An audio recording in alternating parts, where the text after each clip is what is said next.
எங்களுக்கு மெயின் இந்த ரோடு தான் சார். இப்போ ஒரு 20 வருஷமா எங்களுக்கு ரோடு இப்படியாவே கிடந்தது.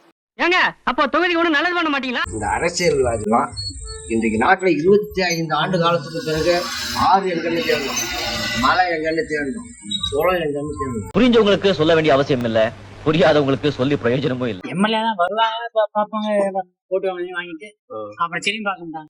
நாம யோசிச்சு பார்க்காம இருக்கிற வரைக்கும் ஏமாத்திக்கிட்டே தான் இருப்பாங்க. கேள்வி கேட்க ஆரம்பிச்சாதான் கேட்டது கிடைக்கும்.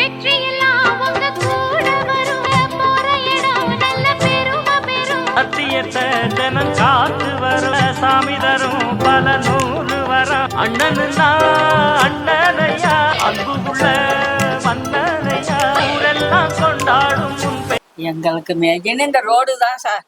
ரோடு இப்பதான் போடுறதுக்கு ஆரம்பிச்சிருக்காங்க. அப்பா இப்போ ஒரு 20 வருஷமா எங்களுக்கு ரோடு இப்படியாவே கிடக்கும். ஓட்டு கேட்குங்க சார் வருவாங்க, மற்றதுக்கு வர மாட்டாங்க சார். ஓட்டு கேட்க தான் வருவாங்க.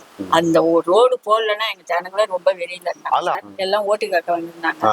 நாங்க ஓட்டை போடுறோம், நீங்க ரோட்டை போட்டு கொடுக்குறீங்களா? ரோட்டை போடுறோம், நீங்க ஓட்டை போடணும். திருப்பி வந்து அவங்க ஜெயிச்சதுக்கும் சொல்லல, திருப்பி எதுக்கோ வந்தாங்க.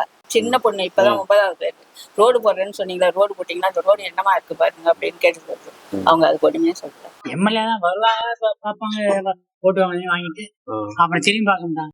அந்த வரப்பதான் அப்புறம் என்ன இடம் வசதி எதுவுமே கிடையாது. ரோடு போட்டுருக்காங்க, தண்ணி இங்க போட தண்ணி இப்படிதான் கிடக்கும். தலைமை தாங்கும் ஒருவன் தரணியில் என்று நிலைத்தான், போர்க்களம் வென்றிடுவான், எதிரியும் இவனை தொழுவான், மலை போல எழுவான், புயலை போல வந்து தனியே நின்று ஜெயிப்பான், இவனை போல ஒருவன் தமிழன், வீர தமிழன்.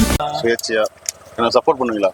கண்டிப்பா நான் உங்களுக்கு அந்த சப்போர்ட் என்னவோ நாங்க பண்ணி தரோம். ரொம்ப நன்றிண்ணே. உங்களுக்காக நீங்க என்னவோ எங்களுக்கான உரிமையை நீங்க கொடுங்க, ஓகேங்களா? எங்களுக்கு தேவையை நீங்க பூர்த்தி பண்ணுங்க. அடிப்படை ரோடே தான் போடாம இப்பதான் போடணும். எலெக்ஷன் வந்துச்சுல, அது 2 இடம் போட்டதாவே பில் ஆகி எடுத்து சாப்பிட்டுருக்காங்க. எல்லாமே திருடத்தான், ஒருத்தரும் நல்ல மனுஷனே கிடையாது. அரசியல் ஒரு அடிப்படை வசதியாக செய்யணும், அதுக்கு ஒரு அதிகாரம் தேவை. அதுதான் அந்த எம்எல்ஏ அதிகாரம். அதனால சுயேட்சைன்னு போராடுறேன், சப்போர்ட் பண்ணுங்க. நம்மள மாதிரி இளைஞர்கள் தான் அடுத்த ஸ்டேஜுக்கு நம்ம நாட்டை மாத்துறோம், நம்மளுடைய தொகுதியை மாற்றுவோம். கண்டிப்பா நான் முடிஞ்சு சப்போர்ட் பண்றோம். சரி, ஓகே, ரொம்ப நன்றி. கொடுத்த காப்பாத்தீங்கன்னா கண்டிப்பா. வாக்குறுதி தருவானோட தவிர ஏதோ செய்யறது இல்லை.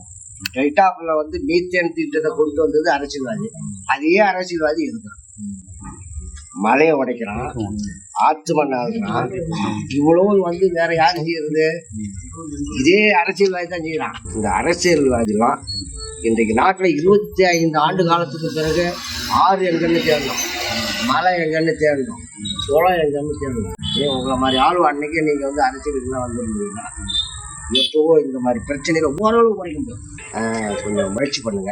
ஏன்னா பேருக்கு அதாவது காலத்தை பயிற்சி, நீங்க ஒரே ஆளுதான், காலத்தை பயிற்சி.